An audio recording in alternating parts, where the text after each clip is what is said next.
Our web format, as usual, is about 30 minutes presentation, followed by a question and answer session for 10 to 15 minutes at the end, and we should be all wrapped up by about 12:45.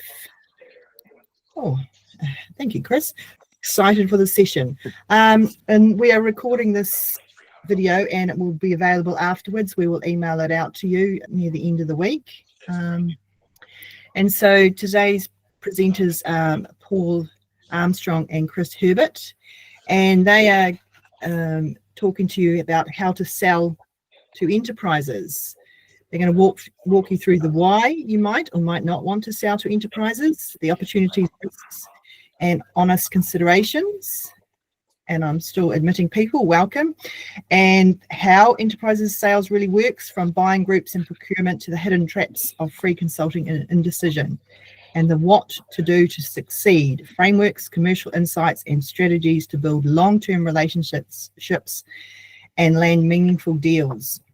You're going to leave with clear tools, hand-won lessons, and a grounded understanding of what it takes to sell effectively at the enterprise level.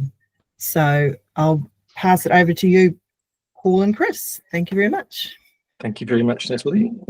Welcome, everybody. That is a very good introduction. That does cover what we are going to talk about. In saying that, Chris and I really had to pare this content back, so we've really just tried to cover the highlights.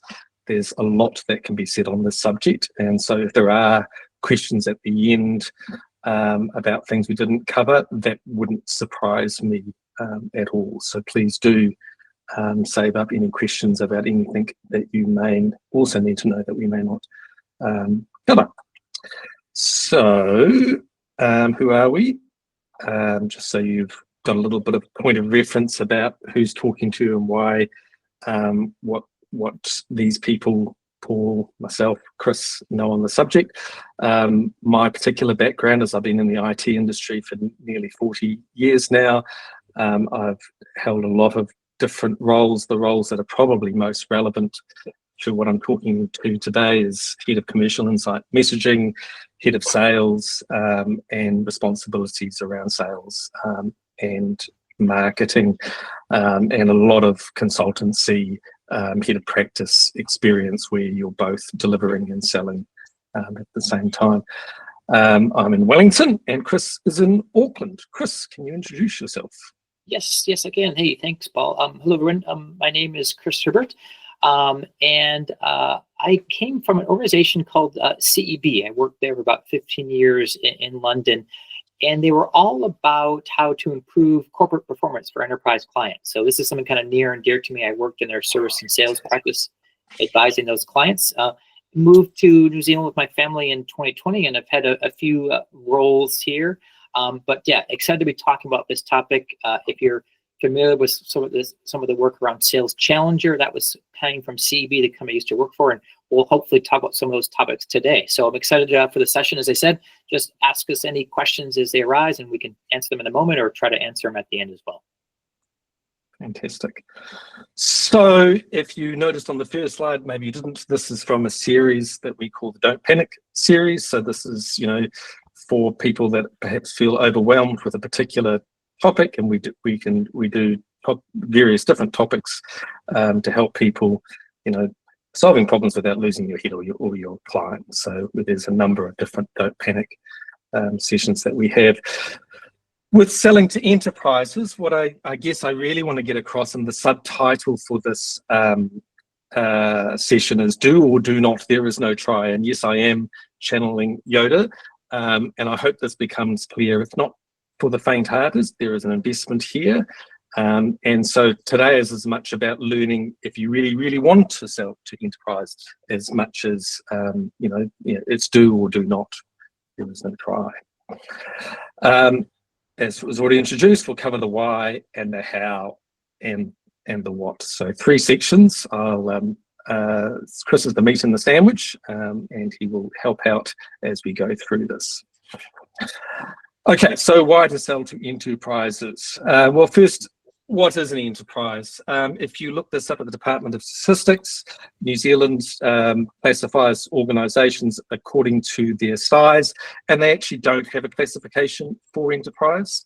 For our purposes, we're talking about organisations that have probably got beyond 1,000 staff and probably $500 million in revenue turnover. In truth, that's still a small company compared to what the overseas market would call enterprise. That's important because a lot of the content that we read every day comes from other jurisdictions. So if they say enterprise, they're really talking very, very large. But in New Zealand, not so large. So worth kind of understanding the context that you might be reading information in. And yeah, so just to give you some perspective on that. So organisations that fall into that category, Fonterra in New Zealand, the telcos, large organisations like Fletcher, Auckland Council is huge these days, the banks, New Zealand Post, those are the sorts of organisations we call enterprises in New Zealand with certainly billion-dollar revenue. Interesting thing about government. Government is largely what you'd call enterprise. And this might be counterintuitive or surprising to some people. They're actually kind of easier to deal with than traditional enterprises in many ways. They have a requirement to be able to do let small businesses do business with them. So they're actually required under if not legislation, certainly government obligations to allow small businesses to do business with them. As much as people don't like the RFP tender process that government has, it's actually very transparent, very open. And what they're really doing is front loading a lot of the issues you're going to come across anyway in enterprises, but they're putting them at the front so you can actually make better decisions earlier about whether or not you want to even bother to propose. So ironically, I would actually encourage people to look at government if they're getting into the enterprise space. I'd even start with government first. It'll look painful, but actually it's no more painful and it's much more transparent than what you'd otherwise get. Opportunity versus risk. So let's just go through and see how we can sum this up. So enterprises have a very long selling cycle. You think you've got a long selling cycle already? 6 to 18 months is actually kind of the minimum that you'd expect to be able to land a deal inside of an enterprise. Of course, the opportunity there is that once you've got that deal in there, you've got a potentially long revenue stream.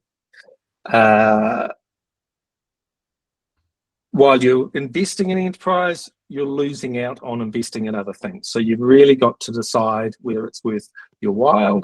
But again, it's high value, low churn, client base if you could actually land it. So your cost of sale after you've landed an enterprise becomes a lot lower, but beforehand it's extremely high. Client takes your IP elsewhere, and this is something really to be conscious of. You've got to understand that an enterprise is actually your biggest competition. Your biggest competition is your client quite often, and it absolutely is in an enterprise situation. You've either got to have something that they can't do, unique, or they just don't have the capacity to do right now. But if they don't have the capacity to do it right now, maybe in 6 or 18 months, when you're looking to close the deal, they might have the capacity to do it, and the deal just falls over. And if you've taught them what you're trying to achieve for them along the way, then you're at risk that they're just going to take that IP and do it themselves or give it to one of their incumbents. In saying that, if you're willing to go through this process and mature your selling process so you learn not to give away your IP, you will learn something through this process. Onboarding time and cost. It's not unusual to spend thousands of dollars on your own, not just internal costs, but on legal fees and getting advice once you get the on-board documents. to go through the process. The opportunity there is that once you're in, those barriers are also there for any newcomer competitors. So it is a gate, and if you can get through it, it stops some of your competitors following you easily behind it. Like I say, risk of no deal despite months of effort, even, but potentially landing a transformative client. So I know of one large organisation here in Wellington that wasn't large until they landed IRD, and that really made them, they'd normally put in maybe 5 consultants into a client, and I think they ended up putting near on 100 staff into that organisation. So that really made their business and grew them from a small business into a very large provider of what it is that they do. Heavy on documentation and delivery expectations. The advantage of that actually is that you can actually pay for those services. So while your small clients perhaps won't demand so much in documentation, your larger clients, enterprises do, and actually that's an opportunity. You can charge them for that, and it'll mature what it is that you're doing if you haven't gone down that path before. But you really have to do the maths. You really have to figure out if the opportunity is absolutely worth it, and if you are committed. It is do or do not. There is no middle ground here, because the middle ground leads to a world of pain of if so, maybe, why did you do that? People in your organization wondering if it's worthwhile and not willing to go the journey with you. So you really have to ask yourself those questions. So common pitfalls: you give away too much too early and they ghost you. In other words, you give away your IP and all of a sudden they're not talking to you. Why aren't they talking to you? They're going to do it themselves. You talk to one person, but an enterprise has a buying group, and Chris will touch on this a little bit later. But it's not good enough just to be talking to one person. You confuse interest with intent. If you say to someone, "Can we do you a demo? Can I give you more information?" The easiest thing for that person to say to you is yes. The hardest thing is to say, "Oh, actually, Paul, it's not kind of working for me. I'm not too sure if you're going in the right directions." That's almost confronting. They're letting you down. It's much easier for them to say, "Oh, yeah, if you want to give me a demo, give me a demo." So you get a lot of interest, but you're not getting a lot of intent. So we've got to make sure that we understand that we're actually getting intent. You follow their process, but not your own, and you lose control of everything. So procurement process overwhelms you, and all of a sudden, and I've seen this, you get a procurement document that classifies you in a particular way, and you can't actually deliver the types of services that you want. And you thought it was a good deal, but no, it's not. You have to invest heavily up front without leverage. So in other words, you get a lot of sunk cost. If you're spent 18 months investing into this, and all of a sudden they're negotiating something that you don't like, are you willing to walk away? That is the question. So you've got to be very mindful of the amount of sunk costs you've got, and the sunk cost fallacy will teach us that we've always got to be willing to walk away. And if you can't, you're going to lose your leverage and your ability to negotiate. So the lesson here is, are you clear on your business strategy, and are you being honest about your appetite to pursue it? That is the question you have to ask yourself on whether you're willing to invest in enterprise sales. Chris, over to you. Great. Hey, thank you, Paul. And thanks for going through that, Paul. Hopefully, people don't think that's too depressing. I think Paul and I wanted to make sure that we were honest and realistic about what it means to go into enterprise. As I said, I worked at a company who solely provided sort of expertise to enterprises across all sort of different functional areas. So the kind of clients that I had here in New Zealand would have been like AA, Spark, ANZ. So we have some sense of how that works, but the perspective that Paul and I wanted to make sure that we hit on is, we acknowledge maybe not all of you on the call are directly selling enterprise yet, or maybe you're not even thinking about it in earnest yet, but we hope that this is all still relevant because you're probably selling to your clients who maybe are still SME, but they probably have some corporate clients. So we think this is really relevant, even if you're not selling to enterprise yet. These ideas, and in fact, really this is actual data and research about how enterprises actually work, as I said, comes from real world examples. As I said, if you're familiar with the Challenger sale, we actually went out and studied B2B buying processes, 10 plus years of work, a lot of data here. So we wanted to make sure that as Paul and I chatted here, we gave you some real science-backed analysis about what enterprise looks like. So let's start off this by talking about kind of a couple areas here. We're going to talk about sort of, as Paul alluded to, this idea of the buying journey. What does it look like in enterprise? We'll then move it a little bit into this idea of buying groups, that you're not just selling to a person, but you're selling to a bunch of people when you're talking about enterprise. And then we'll talk about the idea of champions. Most people have heard about, hey, I need to find a champion. They're going to help me sell when I'm not in the room. Well, we're going to actually dispel why champions may not be the best person to be looking for. So that being said, I promise you can hear my American accent. I'm going to try to be optimistic here, despite some of the data here being a little depressing. So let's start that off, everybody. Let's look here at the next page.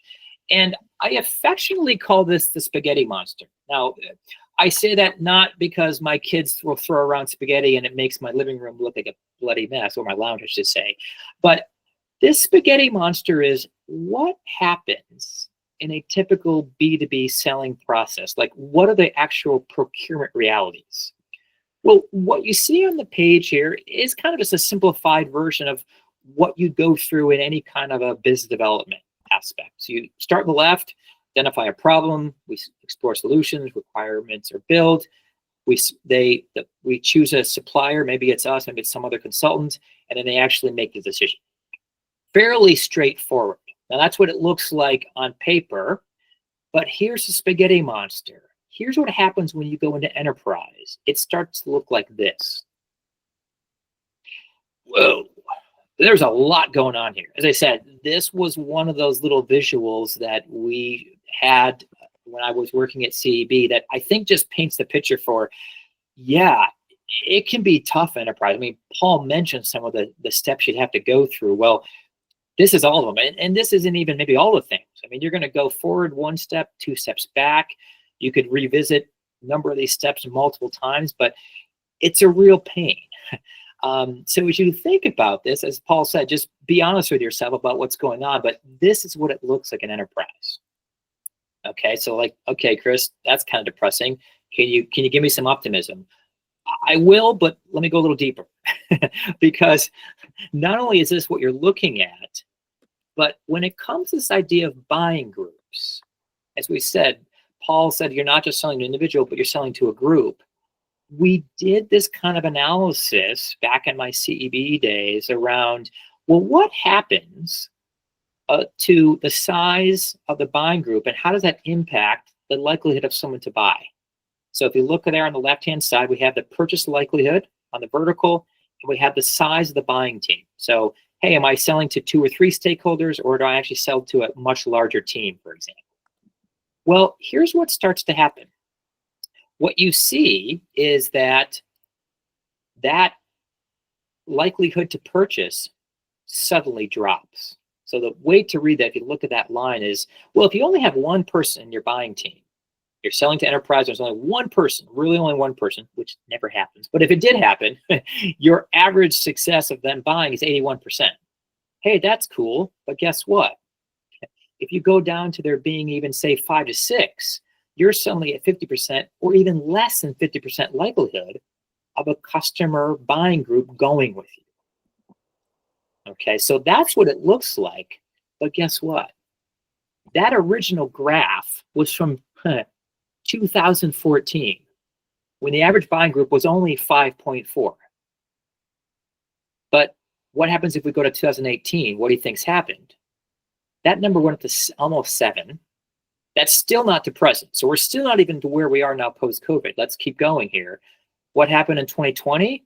The buying group's up to 10. And the most recent analysis from the Challenger Consulting Group was when they looked at this data again back in 2022, the average buying group at the enterprise level is now up to 11 people.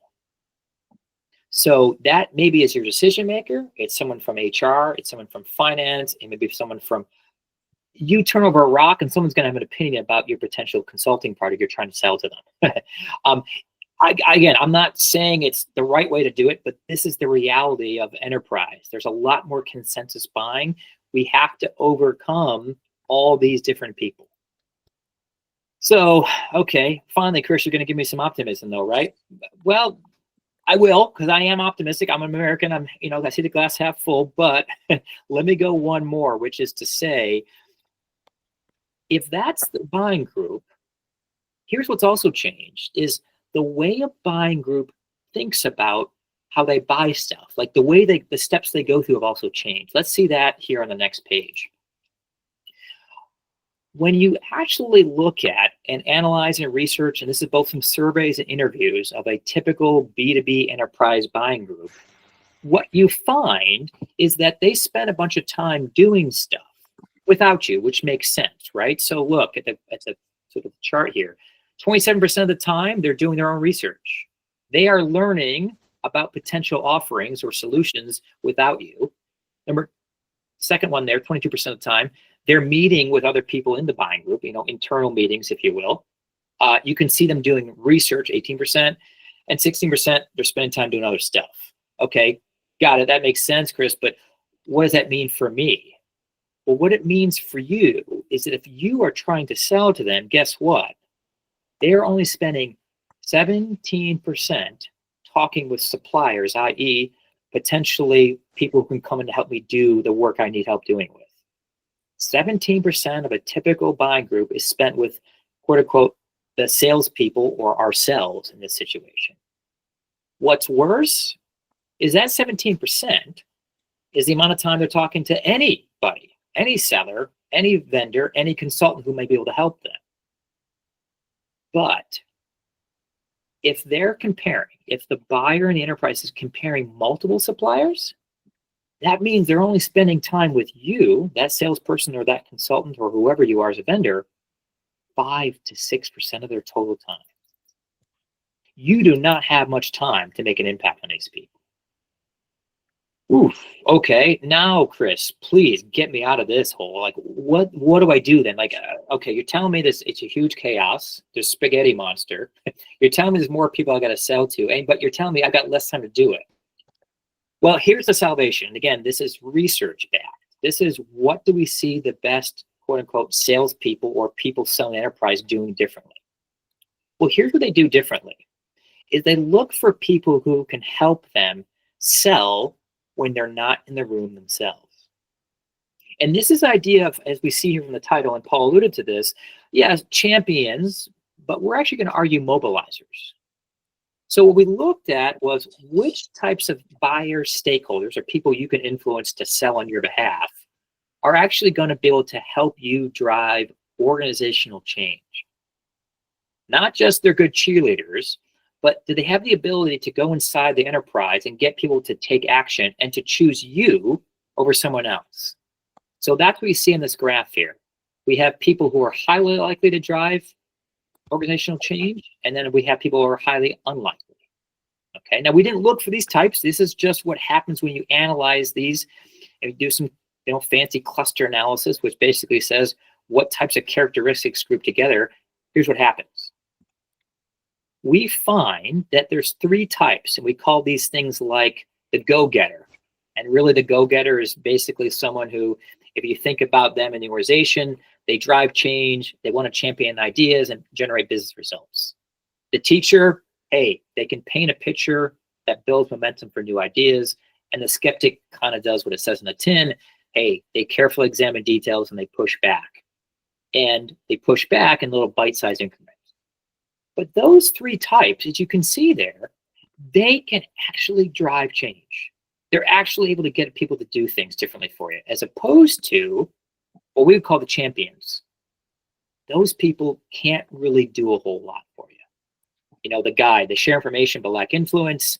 The friend, the friend takes a coffee with you all the time. That's the type of, if you're trying to sell in and you talk to them, they'll take your call, they'll have coffee with you, but they can't really get the organization to do anything differently. They kind of almost waste your time.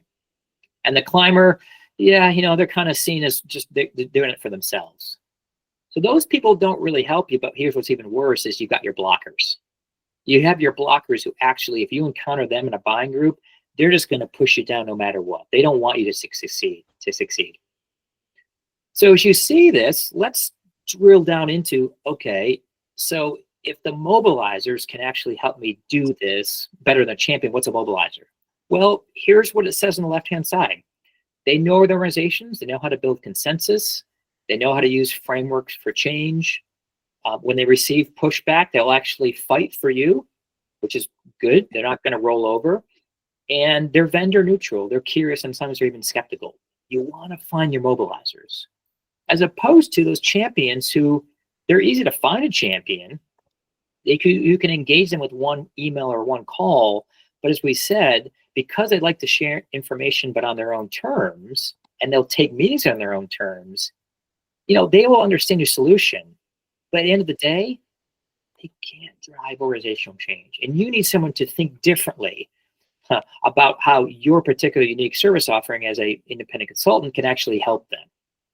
So, okay, well, how do you test this? Like, how do you know you're actually talking to a mobilizer versus a champion? Well, if you fire off a little thought-provoking insight, guess what? A mobilizer actually responds to that. They engage with it. They think it's intriguing. They'll actually prioritize the organization, others ahead of them, because they use the word we a lot.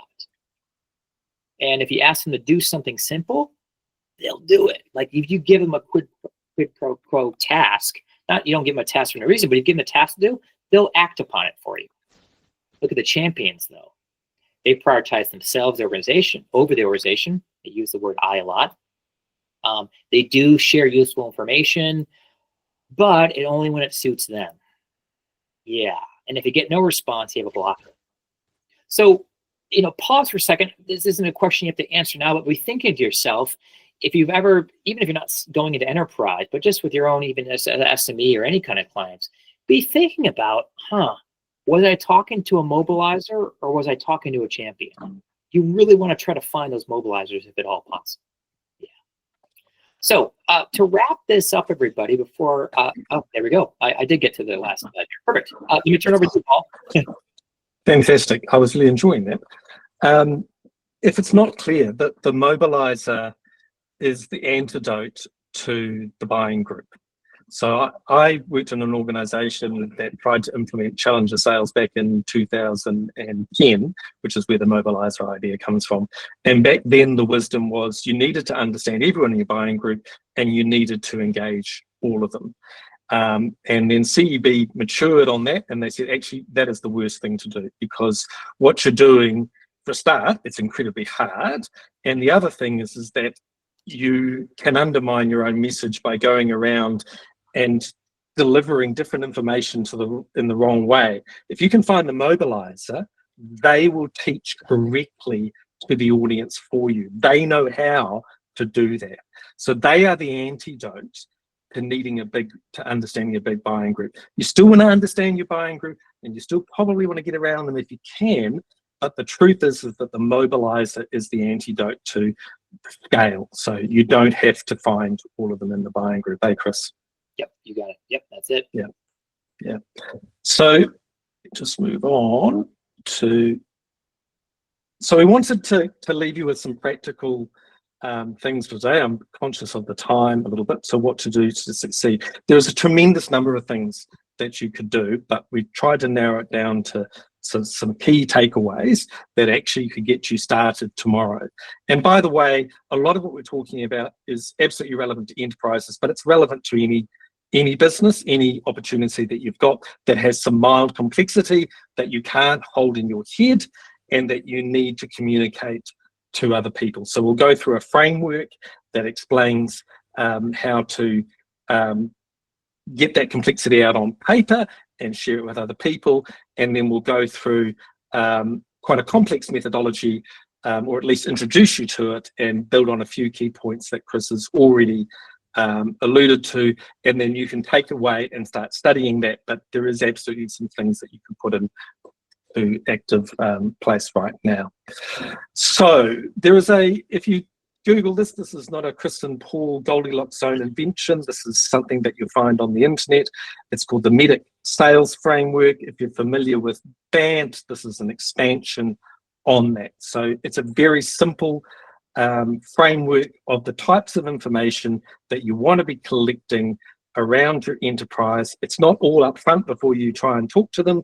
It's what you expect to collect as you go through the process of engaging with them. And as you get this information, you will know that your deal is getting more and more qualified, so you can report to your organization about how qualified an opportunity is, if your organization is big enough to worry about that. And it's also a way of collecting information together so that when you get new people in on the deal and you want for them to understand what's going on, this is a way that you can communicate that information to people in your organization in a standard way. And so it's a very blunt instrument. And it has a few, it's not a perfect instrument, but I think as a blunt instrument, it's worthwhile. So let me take you through it. So the metrics, this is a really key idea. In business, everything is about money. You're either doing it to make money, save money, or avoid losing money. The quicker you get to understanding how your client is going to make money, save money, or avoid losing money on what you're offering them and how they communicate it inside their organization, then the better your opportunity is. So some organizations will say things like, we want to make $1 million per employee. I think Apple makes at least $1 million per employee. That's the metric that they go for. So how is it your solution is going to help me make $1 million per employee? Quicker you can get to those metrics, the better. Sometimes they're hard to find in the language, but you will learn their language and you will learn to contextualize what it is that you're doing within that. Economic buyer. So this is not the mobilizer, this is not the champion, although they may be the same person. This is the role that owns the P&L. Who is going to end up signing the check? You've got to find out who that is in the organization. It could be the mobilizer or the champion, but those are different personalities. This person will have a place on the organization chart. Find out who they are. Decision criteria. So this is the formal, it says formal, but I would say the informal as well. And the quicker you can get to this, the better. So this is, you're talking to someone on your call and you're saying, listen, if we're going to win this opportunity with you, what will I have to prove to you? And the quicker you get to that, if they can't answer that question, that's a red flag. You need to get to that. And that will avoid your sunk costs that we talked about before. So get to that. What is it I need to prove to you in order to win this? Which gets me on to the next one. Sometimes this is called the paperwork, which turns this acronym into MEDDIC. What is the formal process I have to go to? Okay, you and I will agree what it is that I need to achieve, but you've got a procurement department, haven't you? What is the formal process that I'll have to go to? Get that out in the open early as well. I worked on an opportunity with a large electricity company, only to discover, yes, they wanted to do business with us, but in their terms and conditions was an exclusivity. We're not allowed to do business with any of their competitors. We were already doing business with their competitors, so they wouldn't sign the contract at the end. We needed to know that up front. Now, I have a problem with exclusivity clauses, but I would have much rather had that argument at the start and got that out in the open. So get to the procurement process as soon as you can.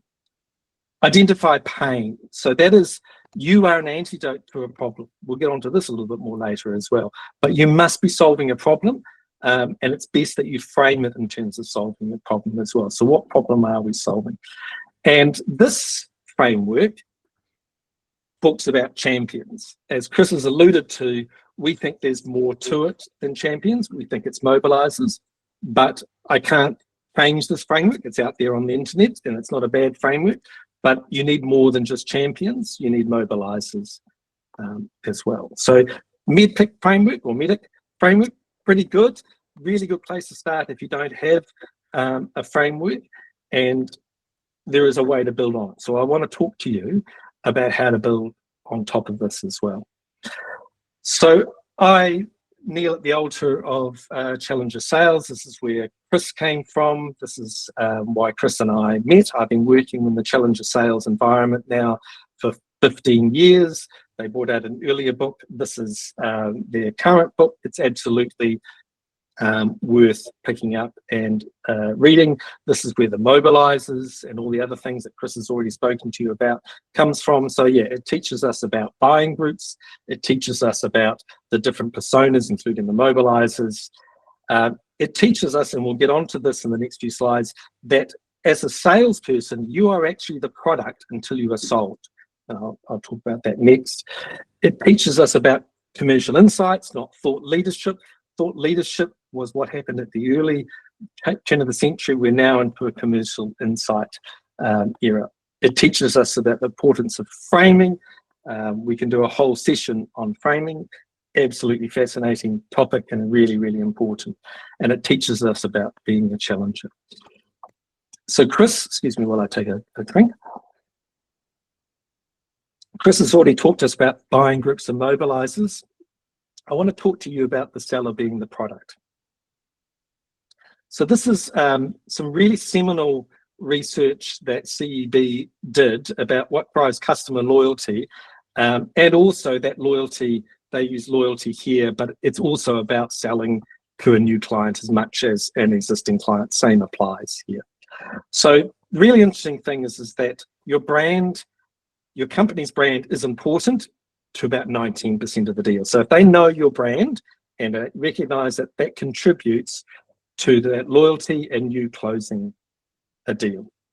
Your product and service delivery experience, how good that is, again, 19%. Interesting that they match each other. So those two things will go, if they know your brand, if they know your capability to deliver, they're going to have some trust in you already. Interesting number here, your price is actually only 9% of the problem. And most people think price matters, particularly enterprise. It really doesn't. It's easy to talk about. That's why people talk about it. It's easy to negotiate on. And yes, enterprises have whole departments that are focused on negotiating price. That's where it matters to them. But to your buyer, price does not matter. It really doesn't. Those don't add up to more than 50%. So the good news, if you're not known to the company, if they don't know your brand, if they don't know your product and service delivery experience, if they don't care about price, there's actually something that really can matter to them. And that is your ability to deliver relevant insights. It's information. So this is where the salesperson becomes the product. By getting in front of them and talking to them and delivering relevant insights, you are the most important part of the opportunity. This is about offering unique and valuable perspectives on the market. I don't know what your business is, but you are an absolute specialist in it, and your client is not. They want what you have, and you will have unique, valuable perspectives on the market. And by sharing them, you are offering value to them, and that's what they will buy on. If you know stuff about the market, you can help them navigate the market. You can help them understand alternatives, and you can help them position what it is that you're doing. And you help them avoid potential landmines. I had a really simple example of this with a client who sold library software to schools, and it was the librarian was the buyer. Librarians in most schools have never bought software before. They're never going to buy software again. They don't know about this. And what they were able to do is go in and say to the librarian, listen, you've never done this before. You're going to have to present this to the board. You don't know that, but we do, and we know how we can help you do that. You know, you're going to want to get free quotes. You're going to want to compare them. But listen, when you compare them on the things that matters. And these are the things that matter, because we're a library software company, so we know, and these are what they're at. So you've helped that librarian navigate that path. You've helped them understand what's really valuable. And of course, what's really valuable is what you offer. And you can see that that librarian is going to be very devoted to that person that helps them do those things. And you've been able to frame what it is that you're selling towards yourself. So yeah, same sort of thing, educates the client on new issues and outcomes. You have to, so the key takeaway here is that you are the product. As the salesperson, you are the product. You know, you don't want to give away your intellectual property of your product that you're selling until you've sold it. Until then, you give away this intellectual property. This is the intellectual property that will prove that you've got something to offer to your client, to your enterprise customer. So how do you do that? Well, like I said, there's two kind of camps that we fall into. There's the thought leadership camp of selling, and there's the commercial insight camp. Thought leadership is about teaching customers about something that they could be doing in their business. It's about painting a vision of a better future, and it's about identifying innovations that are yet to be exploited that they could exploit inside of their business. Sounds compelling, but it doesn't focus on return on investment for the client, on the outcomes. And in the worst case, and I've been part of this, it doesn't even lead to your solution. Often thought leadership type conversations get up and it's about ego. It's about, look at me, I've got the best ideas. I've got a future orientated version of the world. Aren't we clever that we could come up with that? But that's, and your client may say, yeah, that is really clever, but is it relevant to me? I don't know. And they walk away. It could be relevant, but did you create the connection on that relevance? And if you haven't created that connection on relevance, then there's no immediate action. They just walk away going, well, I was entertained, but I've got a day job to do, so I'll go back to it. So Challenger Sales talks about commercial insights. And this starts with an unteach rather than a teach. This starts with going, what you're doing is wrong. You've got to stop doing this. It's a completely different frame of things. It surfaces overlooked or hidden problems inside of your organization. And it provides a unique, underappreciated view or insight on how to solve those problems. So immediately you're creating relevance. In truth, you're also creating emotion, and that emotion is fear, uncertainty, and doubt. And I don't want to be cynical, but it is fear that promotes people into action. And the truth is that it is fear that they probably should have if they're doing something wrong, and you've got a way of solving that. And it has to demonstrate clear commercial value. It's all about money, and it's about money in a respectful way. Your customer is spending their shareholders' money, and they're delivering to clients, and they need to return a good profit to their shareholders, and they need to deliver value to money to their customers. So therefore, you should engage in that to make sure that they're doing it well. So you need to engage in the money conversation to make sure they're getting value for money and that you're delivering it. Chris? Well, yeah, I was just going to say, Paul, I'm just conscious of time. I want to make sure I... yes. Yes, yep. Okay. Points directly to your unique solution. We're not very far away. We'll get through this. So yeah, it has to point to your solution. Otherwise, what was the point? So let me give you a really good example of this. Let's pretend you're a dental hygienist device selling company. This is a real case study. They sold dental equipment, and their first pitch was a thought leadership pitch. Our product is lightweight, ergonomic, designed and revolutionary. It's a design and revolutionary dental care. Your hygienists will love it. Very future orientated. Why would I spend money on that? Chris? I was going to say, and if you pay attention, everybody, that's the type of messaging you see on LinkedIn. Everybody does that stuff. It's all thought leadership this, thought leadership that. Everybody takes that approach. But as Paul's going to say, yeah, it doesn't cut it. So I own the dental practice, let's say. I look at this and I go, well, I love my dental hygienist, but so what? Why? I've got equipment. Why am I going to replace their equipment? It's just pointless. Yeah, they'll love it, but it doesn't make the bottom line, right? So then we move on to the commercial insight one. This is a completely different conversation. I'd like to talk to you about the drivers and costs associated with hygienist absenteeism.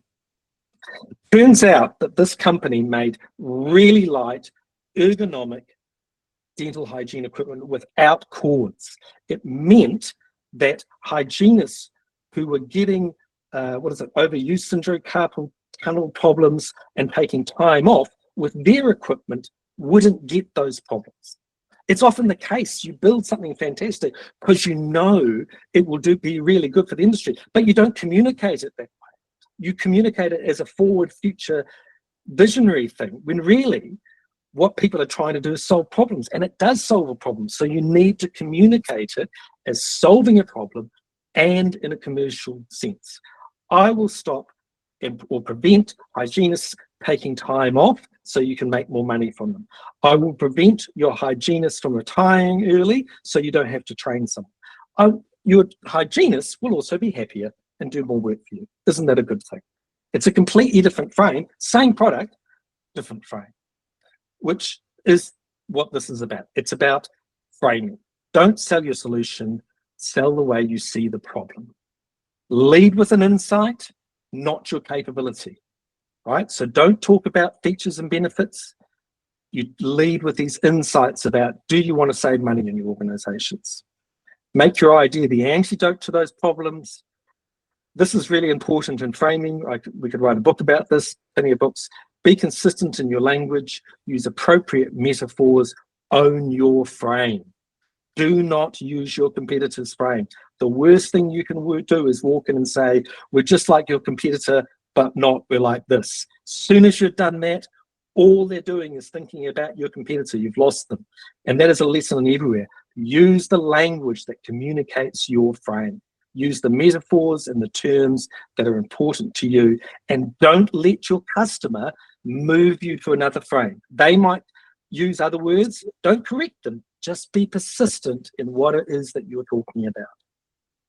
And being a challenger. So this is the way that we have to go about ourselves as challengers.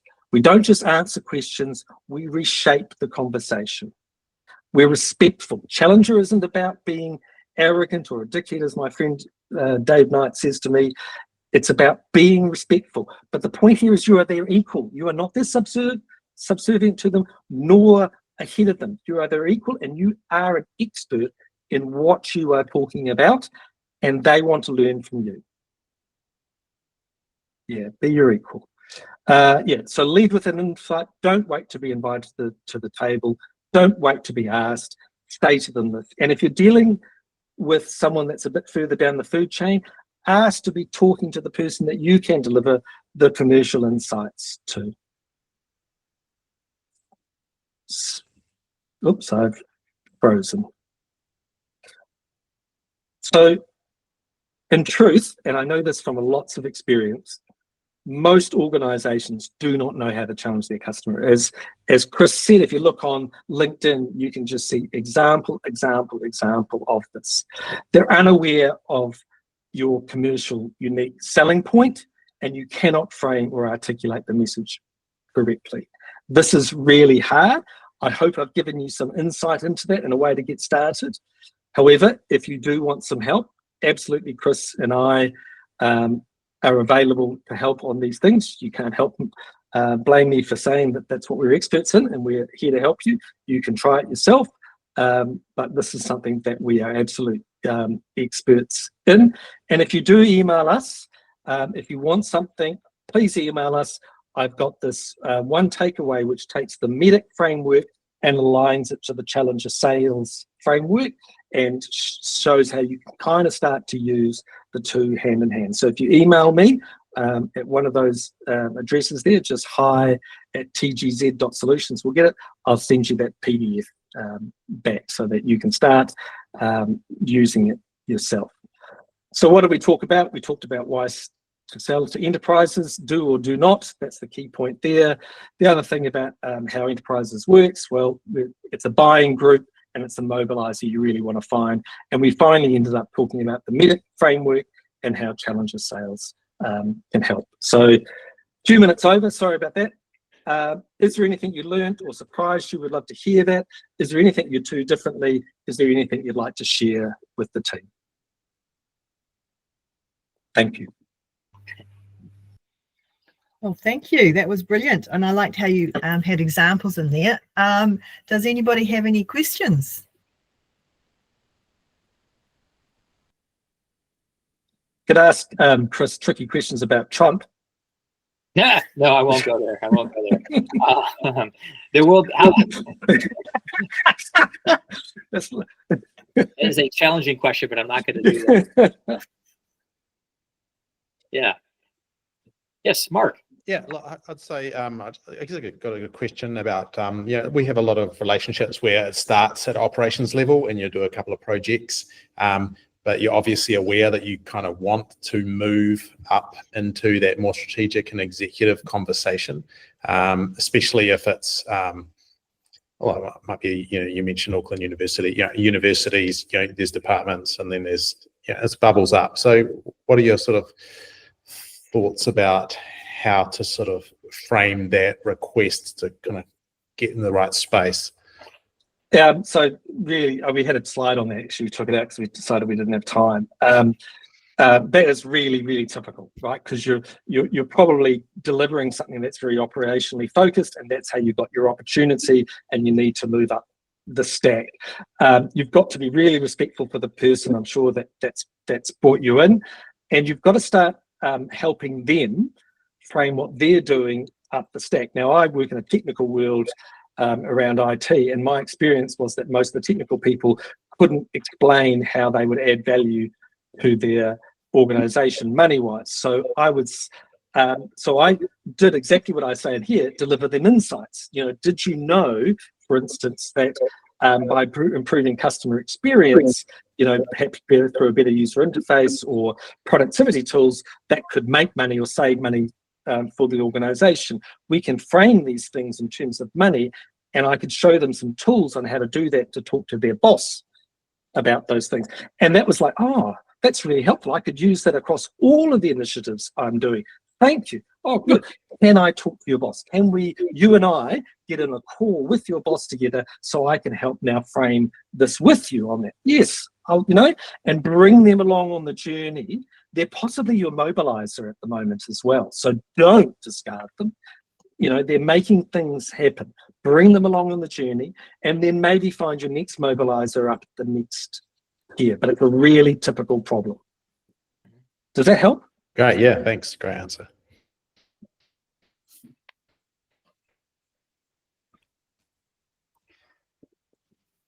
Yes.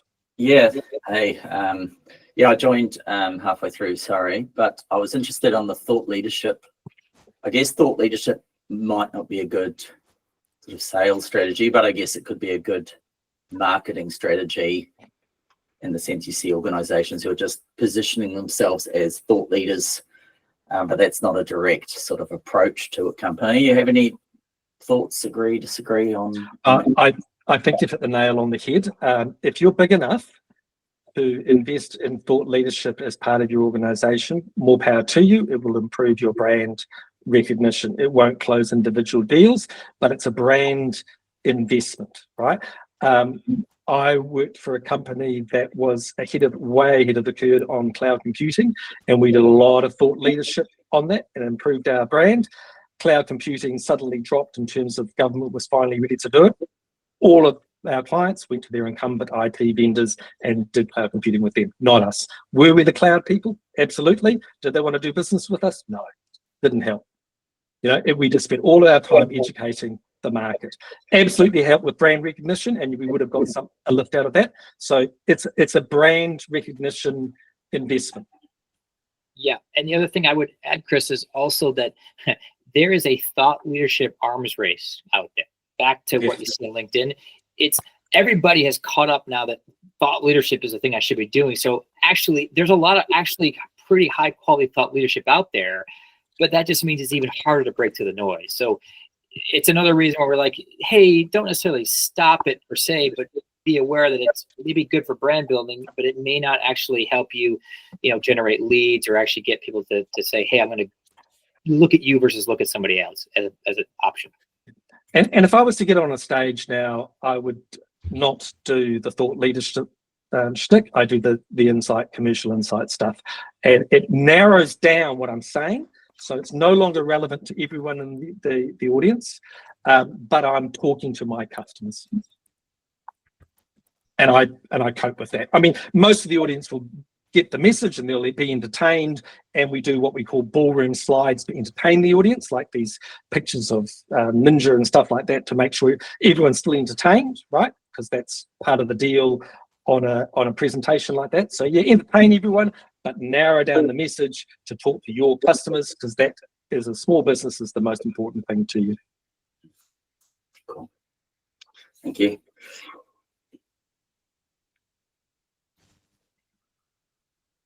I'm going to pick on people. Tristan, you must have a thought on this.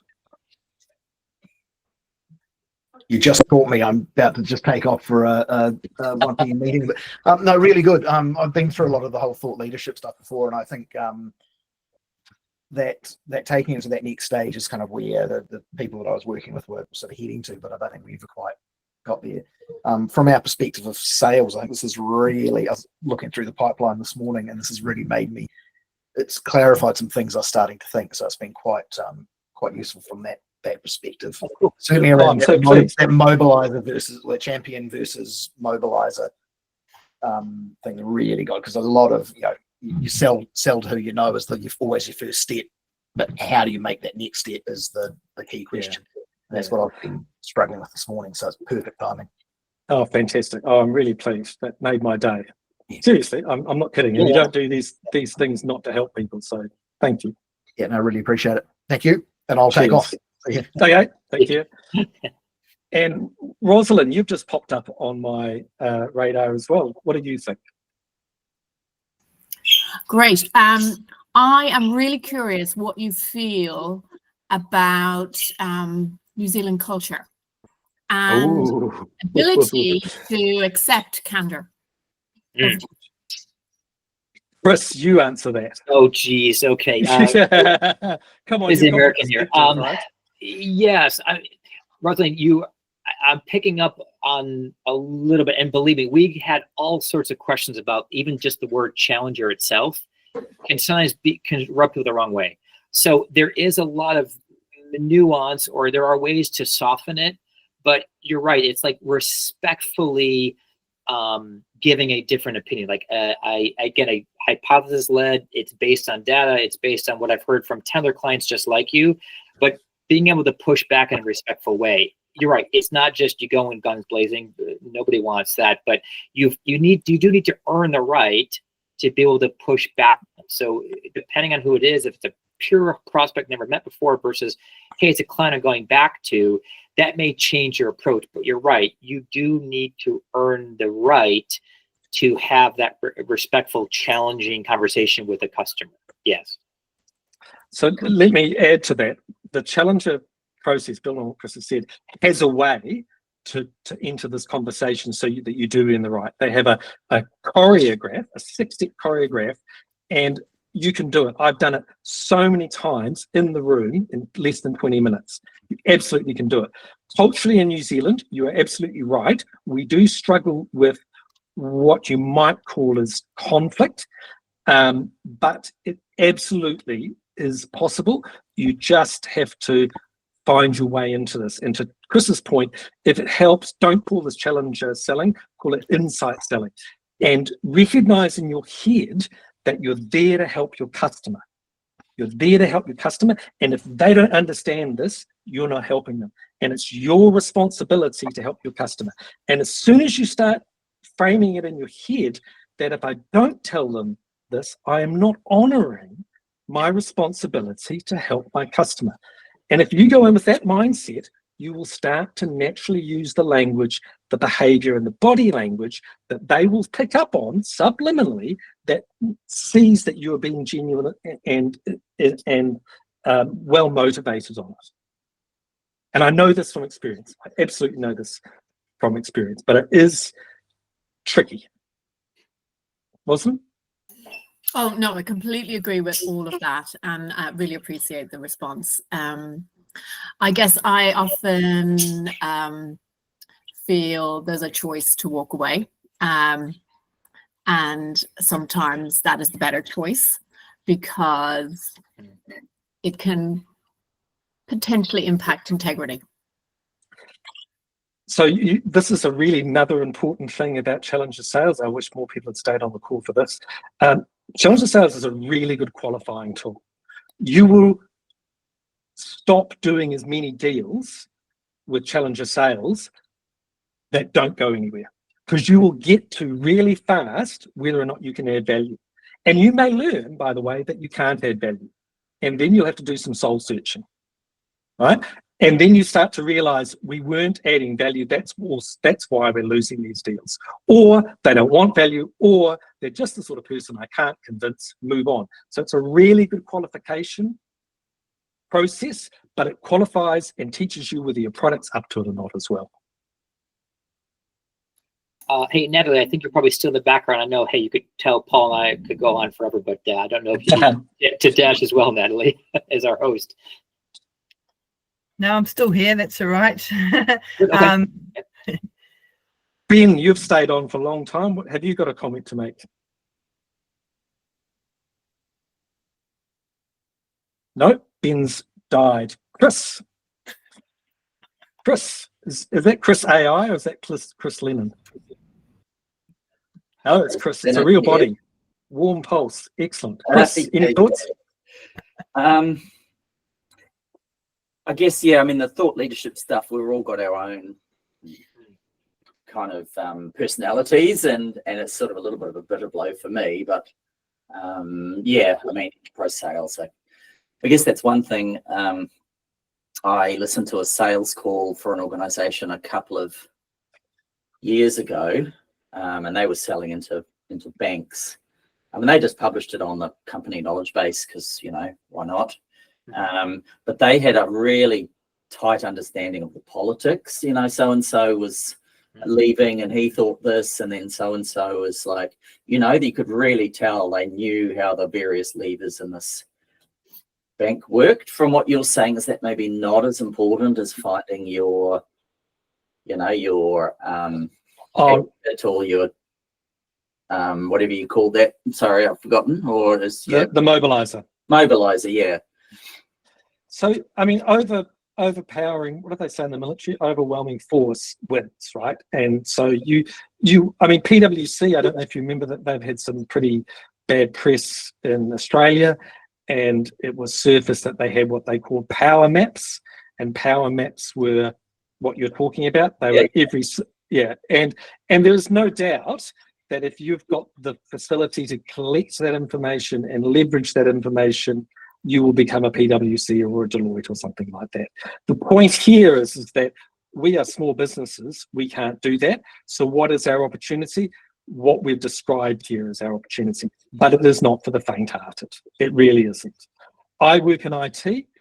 Banks compete with me big time. I won't do business with enterprise banks, and I will barely do business with other enterprises in the commercial world because it's just too hard. And every time I say that in organizations, everyone looks at me and goes, Paul, you're giving up all these things, you know, aren't you up to it? It's just too hard. I will absolutely do business with governments though, because they are much more transparent and fair. So that's my view on it. But if you're going to do anything that's small, this is the way to do it small. If it's going to work, it's going to work this way. Okay.